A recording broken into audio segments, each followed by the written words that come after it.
Estamos tratando un tema que nos atañe a todos, sobre cómo prosperar. ¿Cuántos quieren prosperar? Pero bíblicamente, no con rollos de aquellos, ¿verdad? Y el jueves pasado que iniciamos les hablé sobre la importancia del trabajo, ¿se acuerdan? Hoy el tema que voy a tratar, el subtema se llama el trabajo como estrategia de Dios. El trabajo como estrategia de Dios. Dice Génesis 2:15 que tomó pues Jehová Dios al hombre y lo puso en el huerto del Edén para que lo labrara y lo guardase, para que trabajara el huerto. Es decir, inmediatamente después de la creación de Adán, Dios lo pone a trabajar. En el Salmo 104, en el versículo 23, dice de la siguiente manera, Salmo 104, versículo 23 y 24, dice: sale el hombre a su labor y a su labranza hasta la tarde. Cuán innumerables son tus obras, oh Jehová, hiciste todas ellas con sabiduría. La tierra está llena de tus beneficios. Vemos en este salmo cómo David se refirió al trabajo como una muestra de la sabiduría de Dios. ¿Para qué quiere un montón de flojonazos, verdad? Y David lo entendió y dijo: cuán innumerables son sus obras. Qué sabiduría de Dios cuando el hombre, qué bonito dice, cuando el hombre sale a su labor, a su trabajo. El Salmo 1 dice: bienaventurado cuando comas del fruto de tus manos. ¿Sí? Entonces, la Biblia habla bastante de esto. En Marcos 13:34 es una escritura donde Jesús dice que a cada uno le dio, a cada uno su obra, o sea, su trabajo, su labor que hacer. Entonces, estas y muchas escrituras más nos muestran que nadie está exento de trabajar, porque el que no quiere trabajar, díganlo fuerte, que no coma, que no coma. Entonces, a cada uno Dios le dio una tarea diferente, un trabajo a realizar. Algunos son doctores, otros son herreros, otros son choferes, otros arquitectos, otros comerciantes, otros empresarios. ¿Dije zánganos? No, Dios no quiso eso. Otros son empresarios, otros son obreros, otros son vendedores. Miren, todos, absolutamente a todos Dios nos dio una tarea aquí en el mundo para realizar. ¿Están de acuerdo con eso? Amas de casa, pero todos Dios nos puso a trabajar, pero quiere que lo hagamos bien. Quiere que entendamos cuál es el propósito de Dios con el trabajo. La estrategia de Dios con el trabajo tiene 3 propósitos que están muy claros en la Biblia. Número 1, para ganar tu sustento, para ganar el pan de cada día a través del esfuerzo de tu trabajo con el sudor de tu frente. Ese es el propósito número 1. El segundo propósito es para sostener la obra de Dios. Y el tercer propósito es para ser testigos de Jesús, ahí donde Él nos pone a trabajar.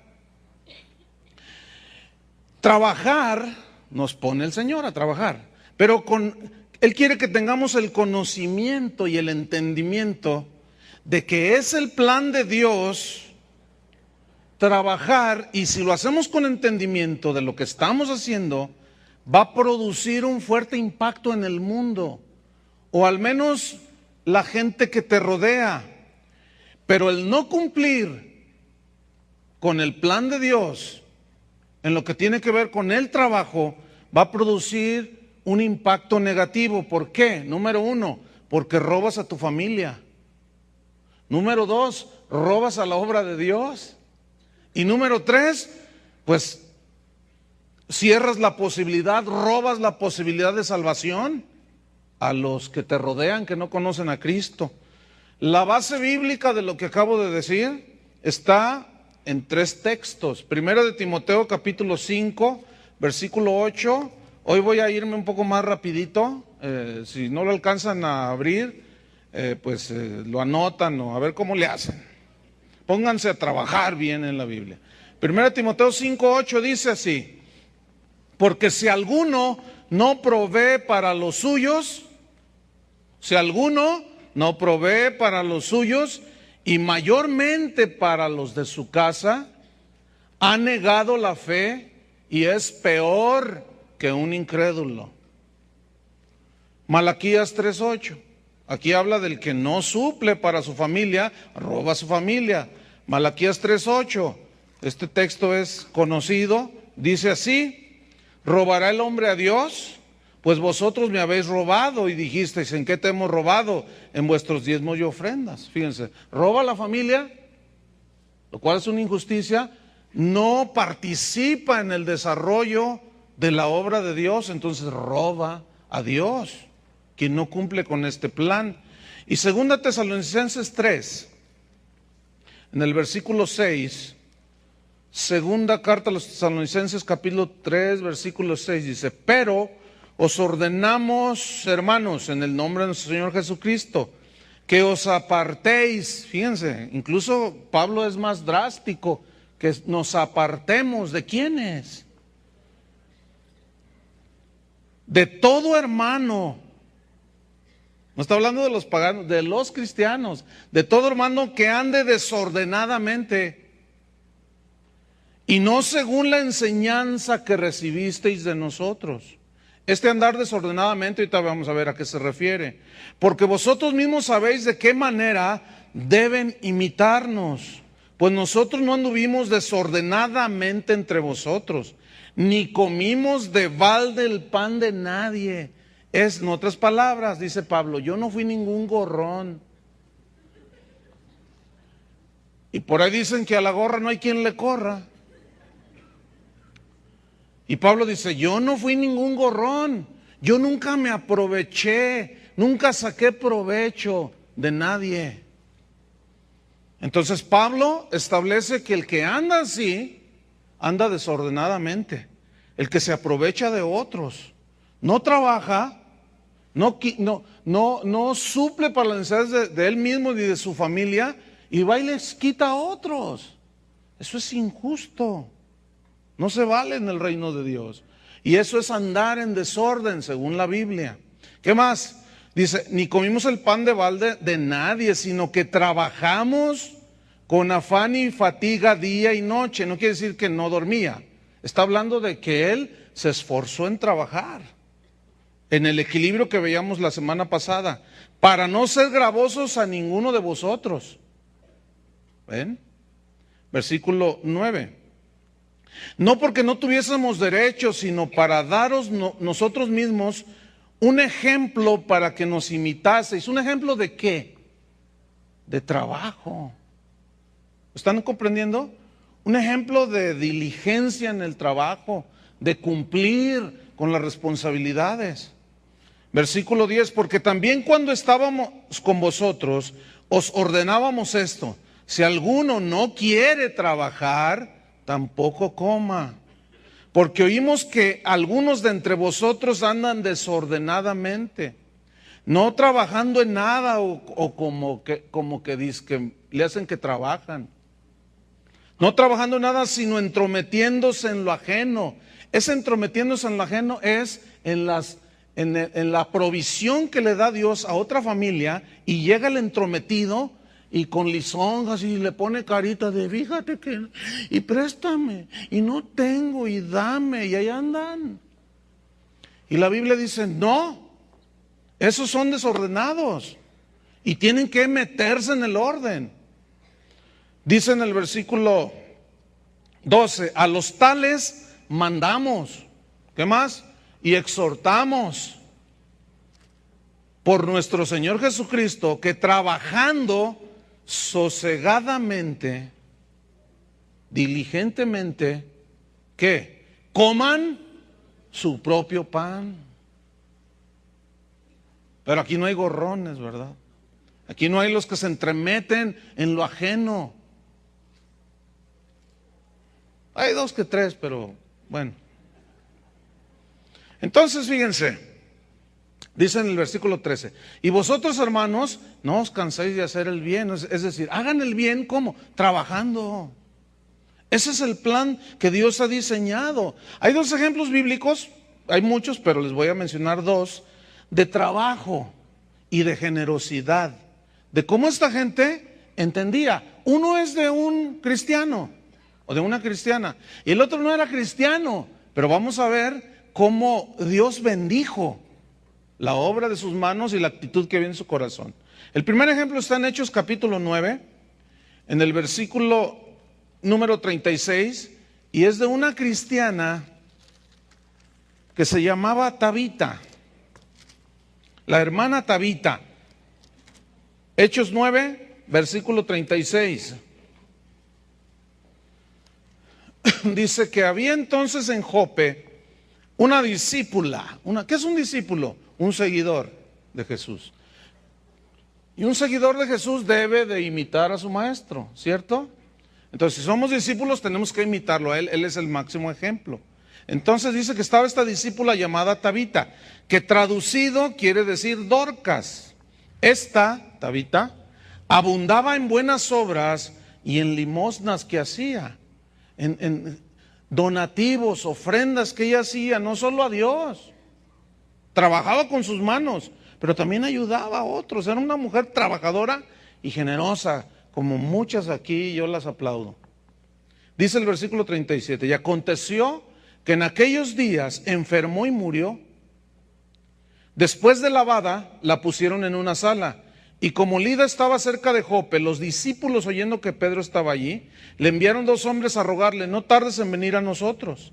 Levantándose entonces Pedro fue con ellos, y cuando llegó, le llevaron a la sala donde le rodearon todas las viudas, llorando, dice, y mostrando las túnicas y los vestidos que Dorcas hacía.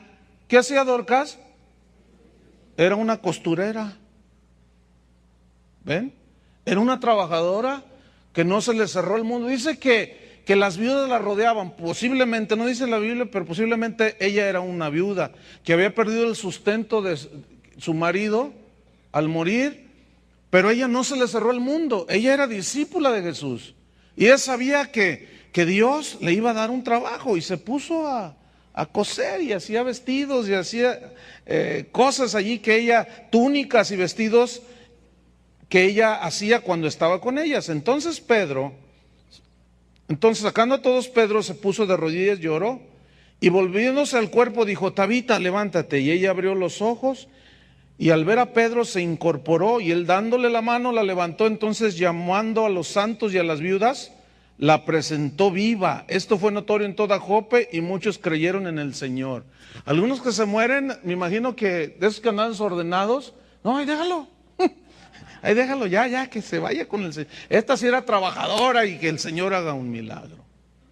Porque Dios bendice a los diligentes y los prospera, pero la mano de los perezosos, esos se empobrecen.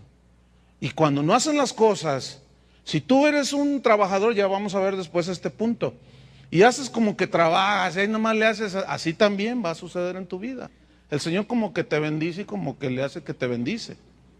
Es verdad esto. El otro ejemplo está en Hechos 10, inmediatamente ahí, capítulo 10, versículo 1. Dice que había en Cesarea un hombre llamado Cornelio, centurión de la compañía llamada La Italiana. Era un centurión romano. Su trabajo era ser soldado. Era un hombre disciplinado, era un hombre que tenía bajo su autoridad gente que él mandaba, ordenaba, cuidaba, y él hacía bien su trabajo, y también recibía una paga como soldado. Ese era su trabajo. Aquí hay algunos hermanos que están en la milicia, son soldados también. Dice el versículo 2 que aparte de ser soldado, un centurión, dice que era piadoso y temeroso de Dios. Es decir, él, si bien no era judío, pero él, dentro de su corazón, dice que tenía temor de Dios, y era un hombre piadoso que buscaba de alguna manera a Dios. Aquí, en esta historia, él todavía no es cristiano. Y luego dice, era temeroso de Dios con toda su casa. Fíjense, no era cristiano y enseñaba el temor de Dios a su familia. Explíqueme eso. Porque Dios ha puesto en la conciencia de los hombres y en el corazón eternidad. Y de alguna manera él sabía que había un Dios. Pero ¿qué más hacía este hombre? Y que hacía muchas limosnas al pueblo. Y oraba a Dios siempre. Al Dios que no conocía, oraba. Dice en el versículo 3, este vio claramente en una visión, como a la hora novena del día, que un ángel de Dios entraba donde él estaba y le decía, Cornelio. Y él mirándole fijamente y atemorizado, por supuesto, imagínense, dijo, ¿qué es, Señor? Y le dijo, tus oraciones y tus limosnas han subido para memoria delante de Dios. Era un hombre que llegó a estar en autoridad y está registrado en la Biblia como un hombre que cumplía en su trabajo. Y Dios lo bendijo. Fíjate, él dice en la Biblia que las oraciones y su generosidad llegó hasta Dios. Pero ¿cómo él iba a dar si flojeaba en el trabajo? ¿Cómo él iba a ser generoso si él no ponía todo su esfuerzo en lo que él hacía? Entonces vemos estos y muchos ejemplos más de cómo la estrategia de Dios para nosotros es el trabajo. Ahora vamos a adentrarnos un poco más. Vamos a Daniel capítulo 9. Vamos al profeta Daniel en el capítulo 9, en el versículo número 23. Daniel 9, 23. Dice así, al principio de tus ruegos fue dada la orden, y yo he venido para enseñártela, porque tú eres muy amado. Aquí tiene una visión de un ángel. Dice, tú eres muy amado, amado de Dios, por supuesto. Entiende pues la orden y entiende la visión, porque le estaba dando revelación de los acontecimientos de los días finales. Pero lo que yo quiero subrayar es lo siguiente. La visión que él estaba teniendo, el mensaje de Dios era, tú eres muy amado. Pues tú también eres muy amado, ¿no es cierto? De tal manera amó Dios al mundo y tú estás en el mundo, estamos aquí en la tierra y todos somos amados de Dios. Ok, subrayen eso. Es más, digan todos, amado de Dios. Ahora di, yo soy amado de Dios. Porque esa frase va a ser muy importante. Ahora, capítulo 10 de Daniel, versículo 11. Y me dijo, Daniel, varón muy amado. Aquí enfatiza un poco más. Daniel, varón muy amado, está atento a las palabras que te hablaré y ponte en pie, porque a ti he sido enviado ahora. Mientras hablaba esto conmigo, me puse en pie temblando. Pero otra vez el mensaje, el ángel le dice, Daniel, muy amado.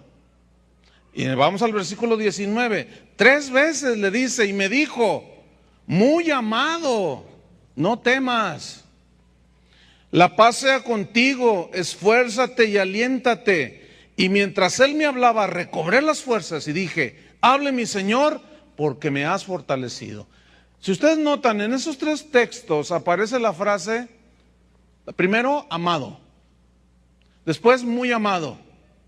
Después, muy amado y no temas. ¿Por qué Dios le dijo todo? ¿Por qué le decía, mira, le repitió 3 veces con el propósito de que el temor se fuera de la vida de Daniel por lo que él estaba pasando o iba a pasar? Ahora bien, ¿qué pasó con Daniel? Dice aquí el mismo libro de Daniel que él fue llevado cautivo, ¿se acuerdan? ¿A dónde fue llevado cautivo? A Babilonia. Y ahí, en Babilonia, fue puesto a trabajar en la corte del rey, ¿cierto? Ahí Dios lo llevó. Bien, aquí hay una reflexión que quiero yo, a manera de una reflexión y que usted piense esto. Ok, Dios lo ama mucho, es el propósito de Dios el trabajo.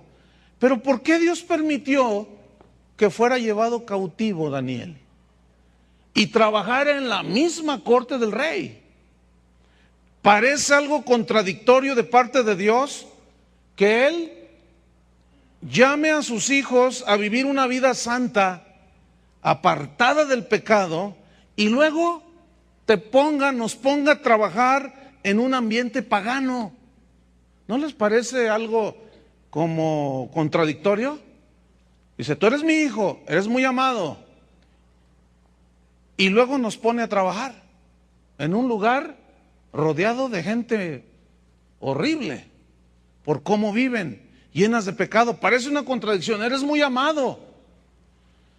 La mayoría de las ocupaciones, digo la mayoría porque hay ocupaciones que no son legítimas, pero la mayoría de las ocupaciones laborales son legítimas, la mayoría, la gran mayoría. Pero el ambiente en esos lugares de trabajo es tan corrupto que muchos cristianos se confunden en su mente. Y al no entender que es el plan de Dios que tú trabajes para que ganes tu sustento, para que apoyes la obra de Dios y seas luz. ¿Qué no dijo Jesús que éramos la luz del mundo?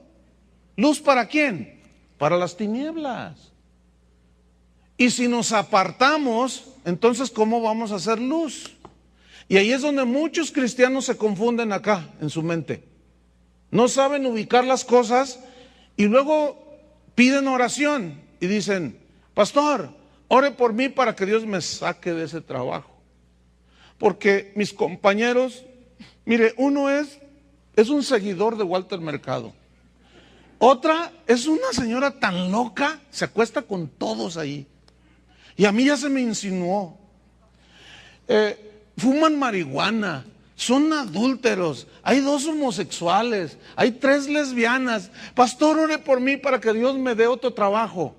Y yo siempre les digo, no voy a orar por ti para que Dios te dé otro trabajo. Ahí te puso Dios y no lo entienden. ¿Para qué quieres que ore, que te dé otro trabajo si te va a meter en otro lugar donde la gente es igual? Mejor quédate allí. ¿Están entendiendo?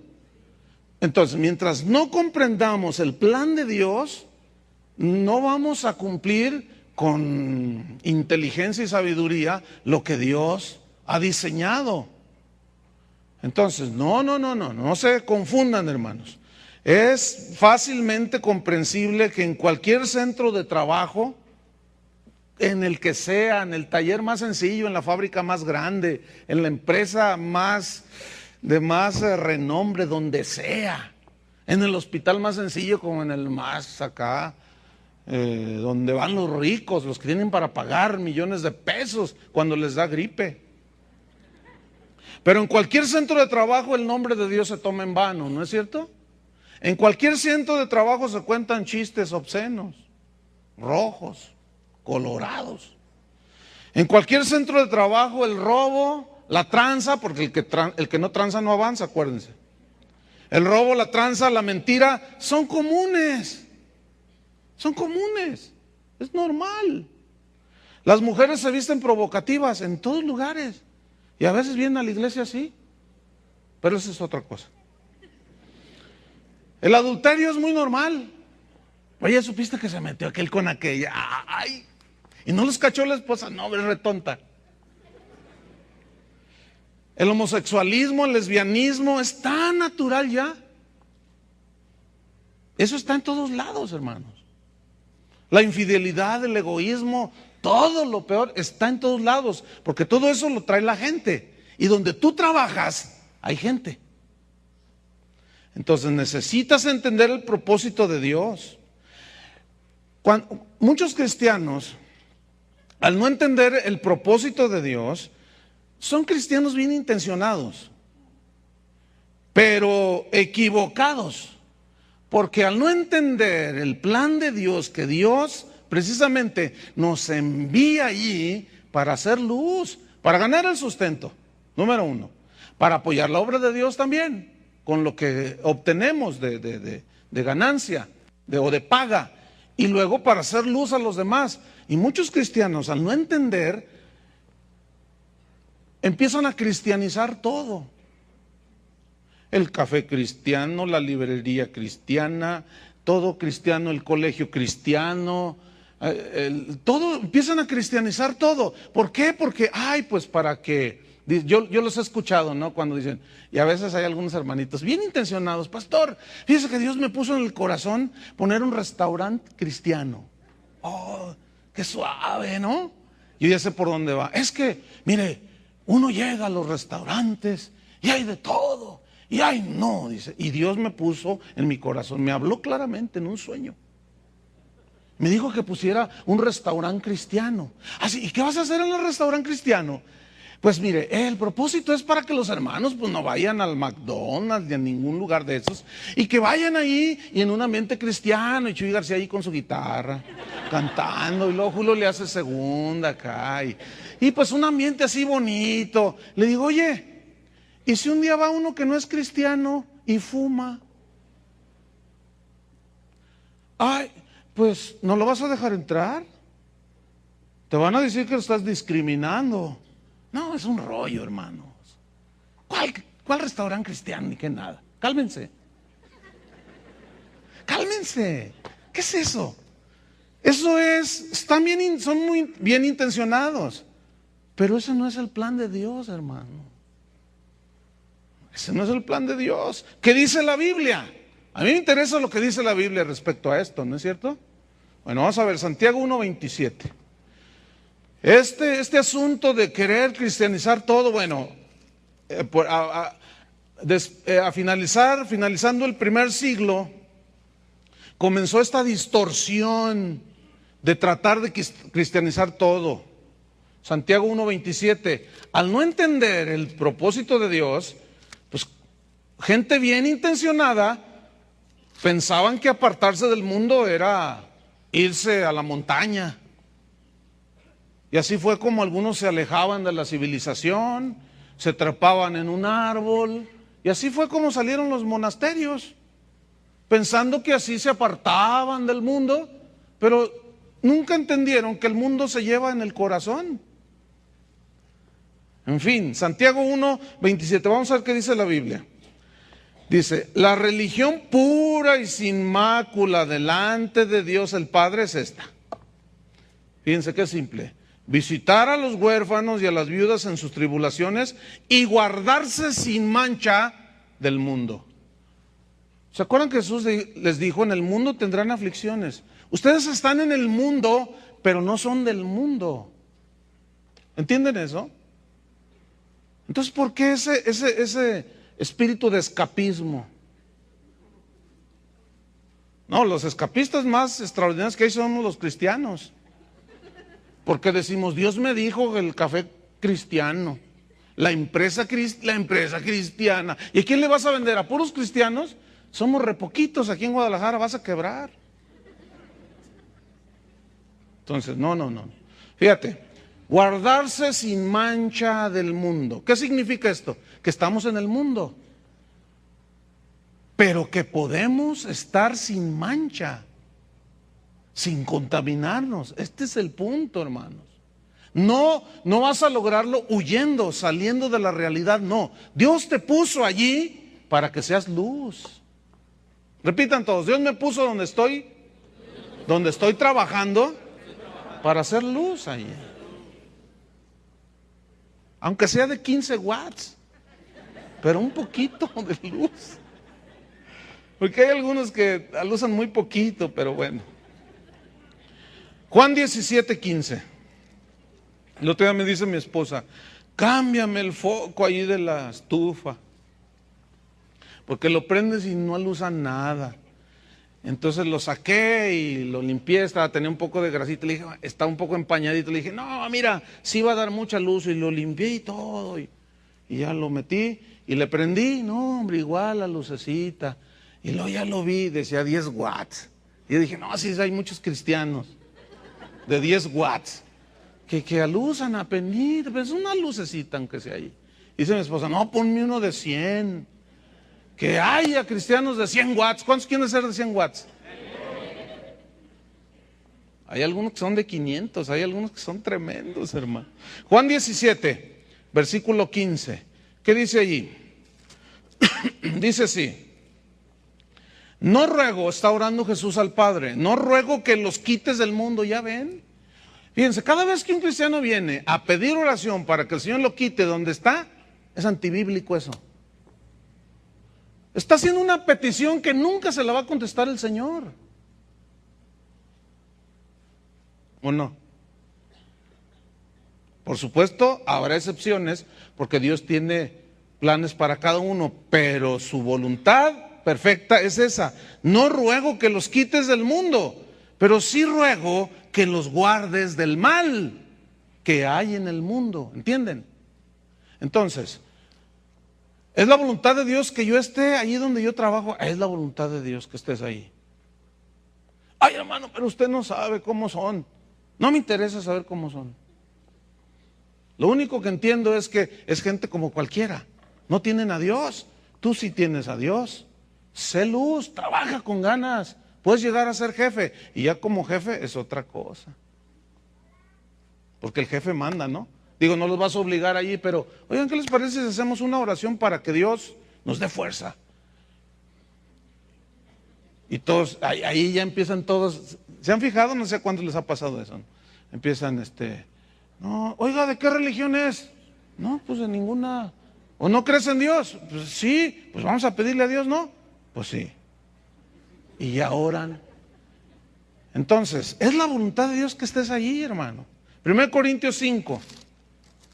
Fíjate, los corintios eran como muchos hermanitos actualmente.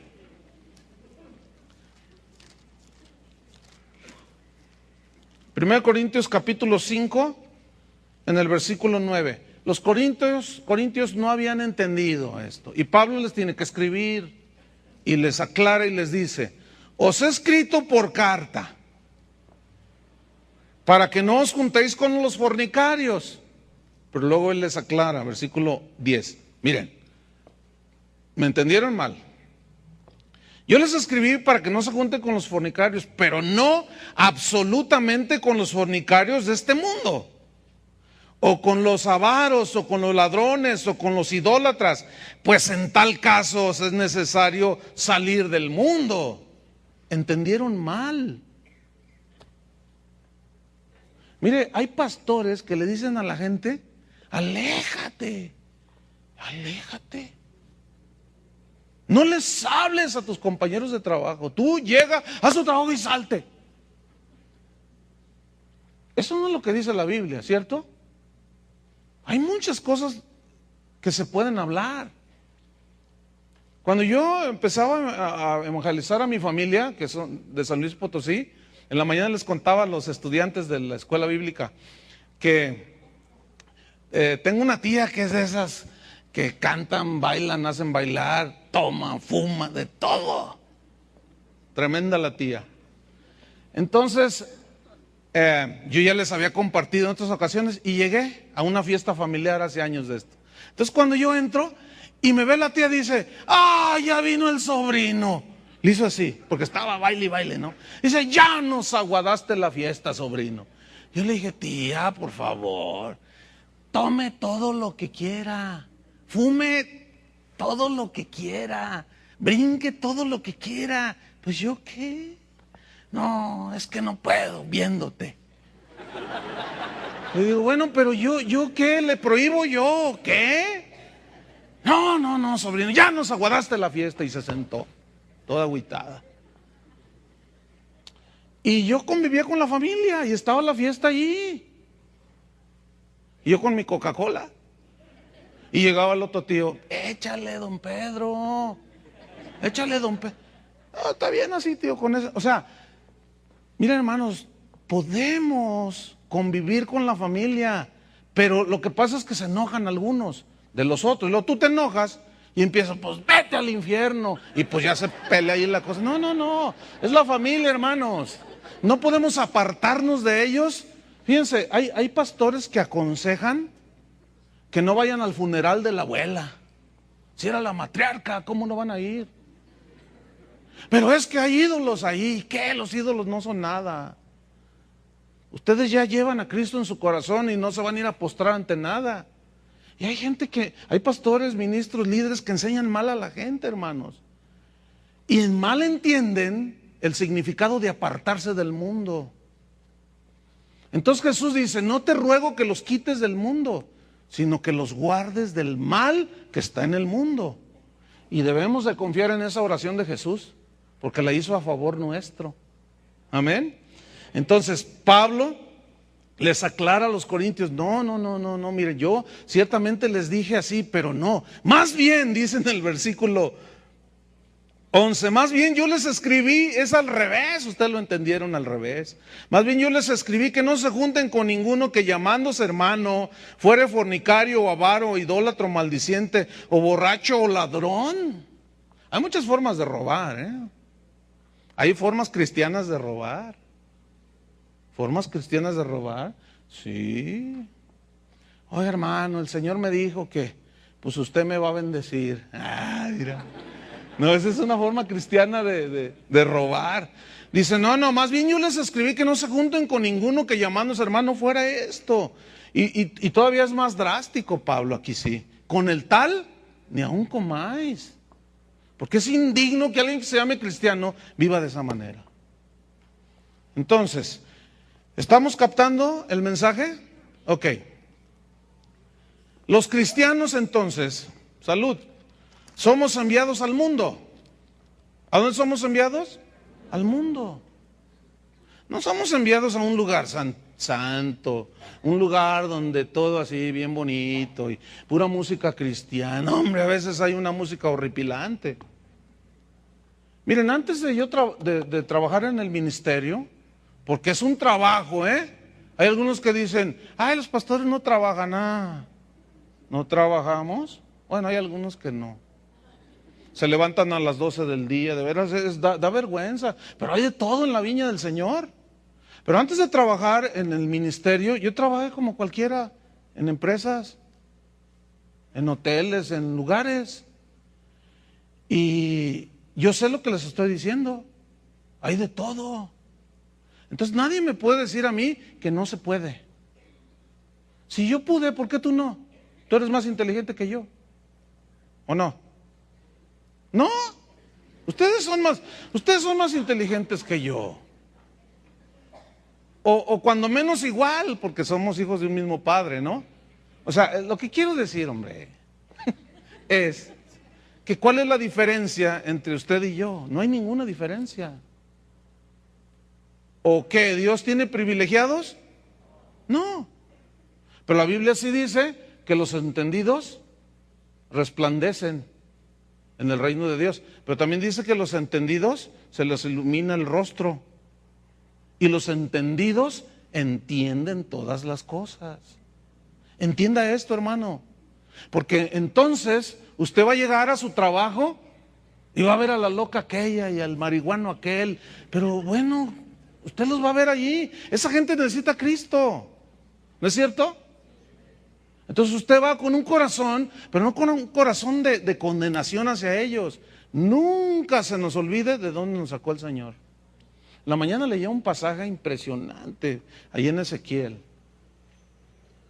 donde Dios le está hablando a Jerusalén y le dice, yo te recogí de la calle, yo te levanté, te puse un vestido, te hice mi esposa, te puse anillo de oro, te puse collar de oro, te vestí, te puse aretes en tus orejas, en tus oídos, en tus orejas más bien. Te vestí hermosa para que te casaras conmigo, te levanté, te casaste conmigo y me fuiste infiel. Y te fuiste empieza allí Dios a hablarle duro a Jerusalén como nación, a Israel como nación. Y le dice, se te olvidó de dónde te saqué. Y cuando yo estaba leyendo eso, yo dije, de veras, muchas veces se nos olvida de dónde Dios nos sacó, hermanos. Y luego ya nos volvemos muy dignos. Como si por nuestros méritos salimos de ahí. Fue Dios el que nos sacó de allí, ¿no es cierto? Entonces, ¿de dónde tomamos actitudes de que ellos? No, hermanos, tenemos que mirar a la gente con los ojos de Jesús. Dice la Biblia que Él tenía compasión de las multitudes, porque las veía como gente que no tiene pastor, como ovejas sin pastor. Entonces, cuando tú vayas a tu trabajo, tienes que tener esta visión, la visión de Jesús. Y si Él te ha puesto ahí es con un plan, hermano. Es con un propósito y tienes que entenderlo. Mientras no lo entiendas, vas a vivir frustrado y descontento, porque no entiendes que Dios te tiene allí. Ay, es que es mi cruz. Entiéndelo, no es tu cruz, es tu tarea, es tu labor. Porque, y luego más como están ahorita los trabajos tan escasos, no es para que andes ahí en uno y luego en otro, buscando el lugar ideal, donde nadie diga una mala palabra, donde...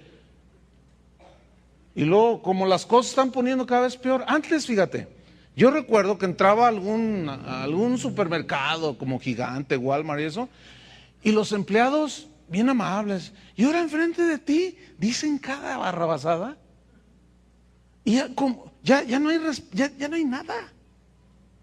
¿Y qué? ¿Ya no hay que ir a comprar la leche ahí? Bueno, pues tú entras y compras tu mandado y oyes todo aquello. Ahora estás en el alto y ahora últimamente aquí se ha dado de que te reparten tarjetitas de prostitutas. Mujeres desnudas allí con el teléfono. Llámame. Y te dan. Y yo he optado por llevar un puño así de folletos. Y entonces, te tocan, le digo, tú me das uno y yo te doy uno. Órale. Entonces yo le doy uno, lo recibo y yo bajo el vidrio y aquí ya lo hice bolita acá y lo tiro. Traigo una bolsita allí y se van con el folletito así, miren. De esos de los que nos da el hermano de Abdiel. Y como están mejor que sus tarjetitas esas, se van así y se sientan. Yo los he visto y están leyendo el folleto. Pero ya ahorita es por todos lados, hermano. Hasta en la televisión. Ahora mientras más palabrotas dices, es mejor. Es de moda. No, las cosas están peor. Pero hermanos, podemos estar en el mundo y Dios nos puede guardar sin mancha. ¿Cuántos lo creen? Debemos de creer eso. Finalizamos el tema. Entonces, los cristianos somos enviados al mundo, no a un lugar santo, seguro, no. Y todavía, Dios nos pone mínimo 8 horas allí, diarias en el trabajo. Con 3 propósitos. Número 1, ganar tu sustento. Número 2, obtener recursos para apoyar la obra de Dios. Y número 3, ser luz y testimonio a los demás. Mientras no entiendas esto, tú vas a ser una persona, un cristiano insatisfecho, frustrado, gruñón y sangrón. Porque haces esos cristianos pesados, que no entienden las cosas. 3 versículos y nos vamos. Juan 16, 33. Juan 16, versículo 33. Dice así: estas cosas os he hablado. Fíjate, estas cosas os he hablado para que en mí tengáis paz. En Cristo tengamos paz. Ahora, yo quiero que vean el contraste que usa Jesús. En el mundo tendréis aflicciones. ¿En el mundo qué vamos a tener? Digo, Jesús no nos engañó, nunca nos mintió, nunca nos echó una mentira, engañándonos de que, como algunos cristianos, usted no predique, por el amor de Dios, no predique así. Si te conviertes, todos tus problemas se te van a arreglar. No es cierto. Eso es a largo plazo. Y al decirle a la gente, todos tus problemas se te van a solucionar, se convierten y se pone la cosa color de hormiga. ¿Se han fijado? Y luego te dice, pues no, que se me iba a arreglar todo. Está peor la cosa. Me engañaste. No. Lo que hay que compartir y hablarles es la salvación de su alma, para que se salven de la condenación. Y ya en el desarrollo de su vida cristiana, a los que tú vayas ganando, tú los vas enseñando, porque luego vienen los primeros ataques de la familia, porque se convirtieron y eso provoca aflicción y provoca sufrimiento en los cristianos, y hay que ayudarles a que salgan de estos. Pero tenemos que ser inteligentes. Según Jesús aquí dice que sin duda en el mundo tendremos aflicción, pero luego él dice menciona un verbo muy importante: confiad. confíen que yo he vencido al mundo. ¿Y quién vive dentro de ti? Cristo. Y si Cristo vive dentro de ti, Él nos ha dado la capacidad, puesto que vive el Espíritu Santo en nosotros, de vencer ¿a quién? Al mundo, hermano. Vencer al mundo. 1 Juan 5:4. Dos textos y nos vamos. 1 Juan 5:4. Se los leo.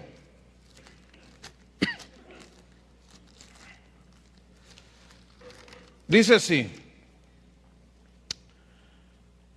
porque todo el que es nacido de Dios vence al mundo.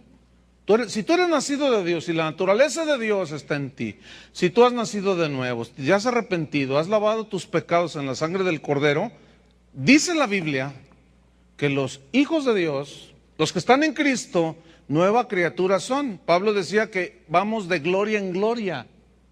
Y aquí dice que todo el que es nacido de Dios, ¿qué? Vence al mundo. Y esa es la victoria que ha vencido al mundo, nuestra fe. ¿Quién es el que vence al mundo? Sino el que cree que Jesús es el Hijo de Dios. ¿Cuántos creen? Tú puedes vencer. No huyas, cobarde. Quédate allí, con entendimiento. Pídele a Dios cada día. Antes de irse al trabajo necesitan fortalecerse en el Señor y en el poder de su fuerza. Señor, ayúdame a aguantar a este. Sí, porque hay unos que son bien carrillas, ¿a poco no? Y luego más cuando saben que eres cristiano ya empiezan a tirarte duro. Y tú, Señor, ayúdame a tener control, dominio. Porque eso es lo que va a reflejar la luz. Esa es la luz hacia los que no creen. Y va a llegar un momento, miren, como en la fiesta esa que les decía de mis tíos, ya que estaban todos borrachos, se me empezaban a acercar uno a uno. Y llegó un tío, y, oye, sobrino, uno que me echó una carrilla tremenda. Decía, oye, sobrino, pues yo tengo unas broncotas con tu tía, con mi esposa, tío político. Ah, sí, dice, mira, yo sé que tú estás cerquita de Dios, me decía. Yo sé que Dios a ti sí te oye. Pídele a Dios por mí, ¿no? Claro que sí. Es más, véngase para acá. Y me lo llevaba por ahí y lo vamos a orar. Y lo oraba con él. Y luego todos los demás ahí viendo, ¿no? Luego al rato la tía esa borracha venía, ¿no? Oye, sobrino, no, pues discúlpame, te evidencié ahí. No, tía, yo no me ofendo por eso, ¿no? No, es que mira, la verdad es que yo lo hago porque quiero desahogarme de todas las broncas que tengo, pero pues yo sé que tú tienes algo para... Ya ven, y al rato, y no, yo dentro de mí no, que no. De veras. Y así se han convertido muchos, hermano. Finalmente, Daniel 1:8. ¿Se acuerdan cómo era Daniel? Muy amado. ¿Se acuerdan a dónde Dios lo llevó? A Babilonia, cautivo, y lo puso en la corte del rey a trabajar. Fíjate lo que dice Daniel. Vamos al versículo 1, dice: en el año tercero del reinado de Joacim, rey de Judá, vino Nabucodonosor, rey de Babilonia, a Jerusalén y la sitió. Ahí está. Y ahí estaba dentro el muy amado, era un jovencito como ustedes. Y dice el versículo 2, y el Señor entregó en sus manos a Joacim, rey de Judá. Él lo entregó a un rey pagano, a Nabucodonosor, babilónico. Y parte de los utensilios de la casa de Dios y los trajo a tierra de Sinar, a la casa de su Dios. Y colocó los utensilios en la casa del tesoro de su Dios. Y dijo el rey a Aspenaz, jefe de sus eunucos, que trajese de los hijos de Israel, del linaje real de los príncipes, muchachos, en quienes no hubiese tacha alguna, de buen parecer, enseñados en toda sabiduría, sabios en ciencia y de buen entendimiento, e idóneos para estar en el palacio del rey, y que les enseñase las letras y la lengua de los caldeos. Y les señaló el rey ración para cada día de la provisión de la comida del rey y del vino que él bebía, y que los criase 3 años, para que al fin de ellos se presentasen delante del rey. ¿Para qué? ¿Nomás para estar así? No, para servir en la corte del rey, para trabajar en la corte del rey. Versículo 6. Entre estos estaban Daniel, Ananías, Misael y Azarías, de los hijos de Judá. A estos el jefe de los eunucos puso sobrenombres. A Daniel le puso Belsasar, a Ananías Sadrac, a Misael Mesac y a Azarías Abednego. Escuchen el versículo 8. Y Daniel propuso en su corazón no contaminarse con la porción de la comida del rey, que era sacrificada a los dioses paganos, ni con el vino que él bebía. Pidió por tanto al jefe de los eunucos que no se le obligase a contaminarse. Y puso Dios a Daniel en gracia y en buena voluntad con el jefe de los eunucos. ¿Por qué Dios le dio gracia a Daniel? Porque él era un hombre de convicciones, hermanos. ¿Qué es lo que hace falta hoy? Gente de convicciones. Él, antes de llegar a la corte del rey, ¿qué propuso en su corazón? No contaminarse. Entonces, aquí hay un principio. Cuando tú sales de tu casa a tu trabajo, tú ya debes de haber estado con Dios y de haber propuesto en tu corazón no contaminarte con todo lo que está afuera. No esperes a estar ahí en medio de todo el asunto para, ay, ya sácame de aquí, ayúdame. No, desde antes. Tú propones en tu corazón, ¿qué? No mentir. Tú propones en tu corazón llegar temprano a trabajar. Tú propones en tu corazón no transar. Eres cristiano. Tú propones en tu corazón ser bien trabajador. Tú propones en tu corazón. ¿Están entendiendo? Entonces tú sales a trabajar con el entendimiento de que es el plan de Dios. Y que te vas a encontrar así como Daniel, con una corte. Cuando él ya estaba ahí, ay, hermanos, había astrólogos, había hechiceros, había brujos. Y el rey que se las gastaba así, el Nabucodonosor un día tuvo un sueño y mandó a traer a los hechiceros y ninguno le daba la interpretación. Dije, no, pues Daniel. Y viene Daniel y Daniel le da la interpretación. Era un hombre entendido en las visiones de Dios. Pero Daniel no se puso a orar. Sácame de aquí, mira cuánto brujo. Mira nomás cuánta loca aquí. Mira nomás, no. Él sabía, y yo me lo imagino a Daniel, porque dice que era un joven. Yo me lo imagino un joven así muy seguro de quién era. Que Dios lo amaba. Dios me ama. Y no estaba con rollitos de eso. Si me ama, ¿para qué me mandó para acá? No. Él era de ese tipo de creyentes en Dios que decían, bueno, si Dios está permitiendo esto, es porque tiene un plan. No lo entiendo ahorita, pero lo voy a entender después. ¿Qué querrá hacer Dios conmigo? Y mira, casi nada. Llegó a ser del gobernante allí, Daniel. Y un hombre entendido en visión. Y un hombre que fue luz. Tanto que la historia secular, ya no digo la bíblica, sino la secular, menciona a Daniel como un hombre notable, trabajador, honrado, limpio.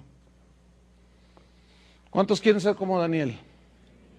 ¿Entendieron el mensaje, hermanos? La separación la hizo Daniel, la separación del mundo la hizo en su corazón. Entonces, cada día que vayas al trabajo, tú vas con el entendimiento que estás haciendo la voluntad de Dios. Terminamos dándole gracias a Dios por el trabajo donde estás. ¿Cuántos le quieren dar gracias a Dios por el trabajo donde estás? ¿Tan poquitos? Pónganse de pie. Entonces tú ya llevas otro panorama, ya llevas otra dimensión, ¿cierto? Que Dios bendiga tu trabajo, Dios bendiga la obra de tus manos, que seas luz, que Dios te guarde de la maldad de este mundo. ¿Se acuerdan del Padre Nuestro? No nos dejes caer en tentación, Señor. Ayúdanos, porque la cosa está horrible en el mundo. Y de eso les voy a hablar el domingo, hermanos.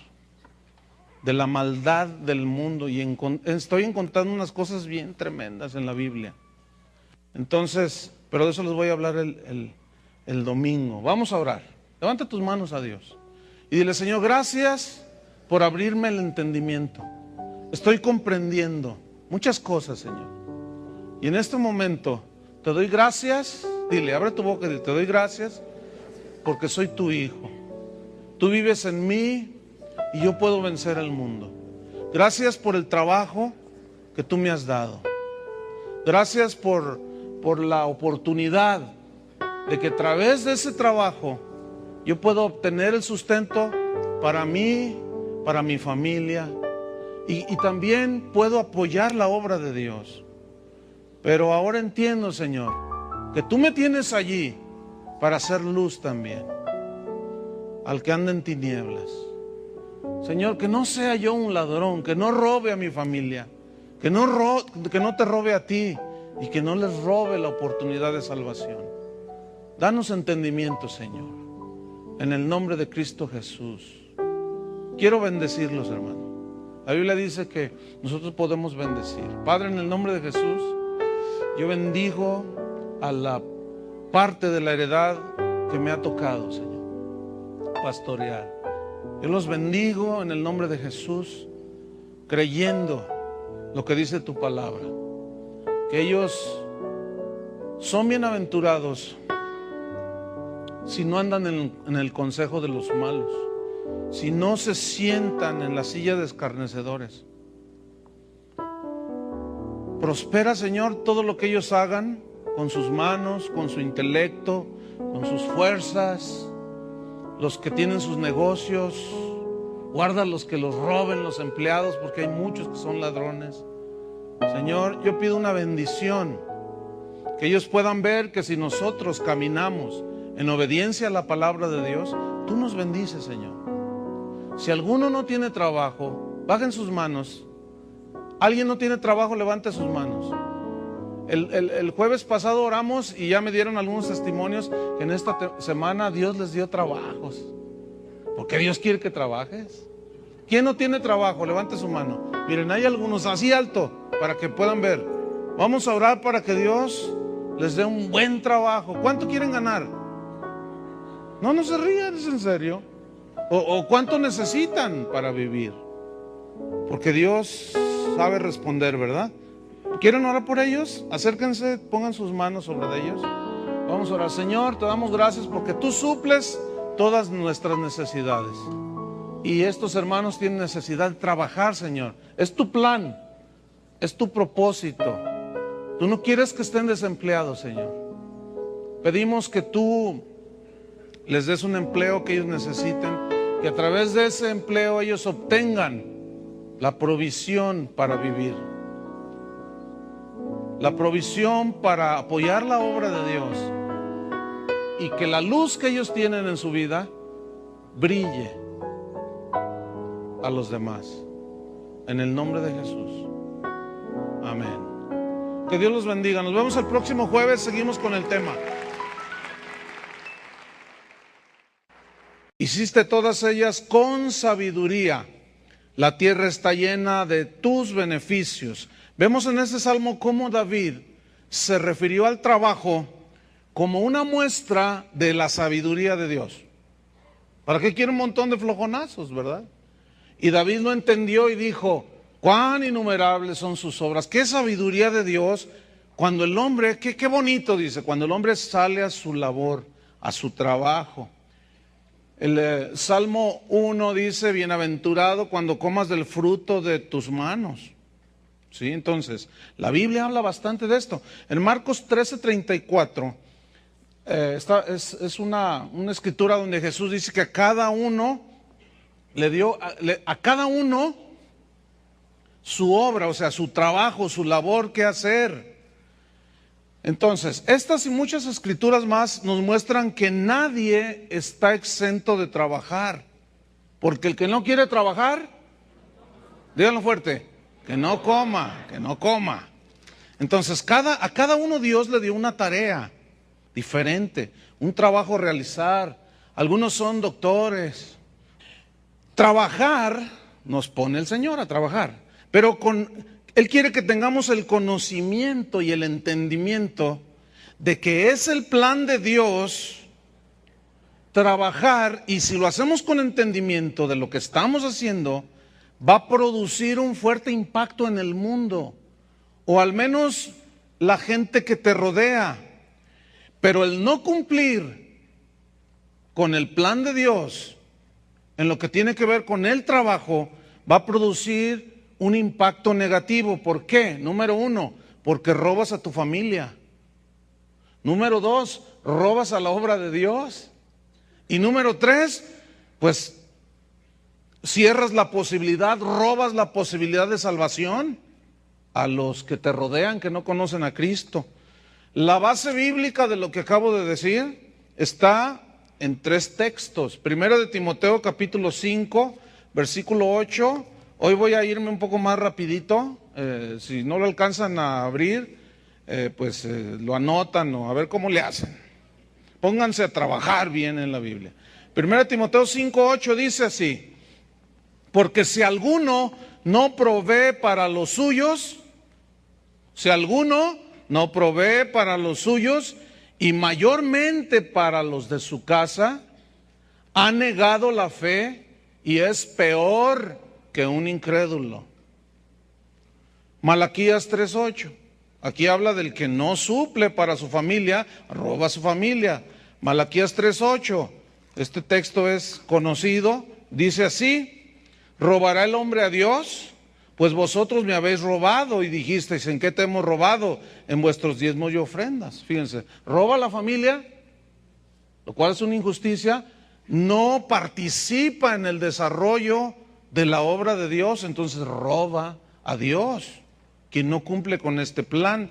Y 2 Tesalonicenses 3, en el versículo 6, segunda carta a los Tesalonicenses capítulo 3, versículo 6, dice: pero os ordenamos, hermanos, en el nombre de nuestro Señor Jesucristo, que os apartéis. Fíjense, incluso Pablo es más drástico, que nos apartemos. ¿De quiénes? Otros son herreros, otros son choferes, otros arquitectos, otros comerciantes, otros empresarios. ¿Dije zánganos? No, Dios no quiso eso. Otros son empresarios, otros son obreros, otros son vendedores. Miren, todos, absolutamente a todos Dios nos dio una tarea aquí en el mundo para realizar. ¿Están de acuerdo con eso? Amas de casa, pero todos Dios nos puso a trabajar, pero quiere que lo hagamos bien. Quiere que entendamos cuál es el propósito de Dios con el trabajo. La estrategia de Dios con el trabajo tiene tres propósitos que están muy claros en la Biblia. Número uno, para ganar tu sustento, para ganar el pan de cada día a través del esfuerzo de tu trabajo con el sudor de tu frente. Ese es el propósito número uno. El segundo propósito es para sostener la obra de Dios. Y el tercer propósito es para ser testigos de Jesús, ahí donde Él nos pone a trabajar. Estamos tratando un tema que nos atañe a todos, sobre cómo prosperar. ¿Cuántos quieren prosperar? Pero bíblicamente, no con rollos de aquellos, ¿verdad? Y el jueves pasado que iniciamos les hablé sobre la importancia del trabajo, ¿se acuerdan? Hoy el tema que voy a tratar, el subtema se llama el trabajo como estrategia de Dios. El trabajo como estrategia de Dios. Dice Génesis 2:15 que tomó pues Jehová Dios al hombre y lo puso en el huerto del Edén para que lo labrara y lo guardase, para que trabajara el huerto. Es decir, inmediatamente después de la creación de Adán, Dios lo pone a trabajar. En el Salmo 104, en el versículo 23, dice de la siguiente manera, Salmo 104, versículo 23 y 24, dice: sale el hombre a su labor y a su labranza hasta la tarde. Cuán innumerables son tus obras, oh Jehová.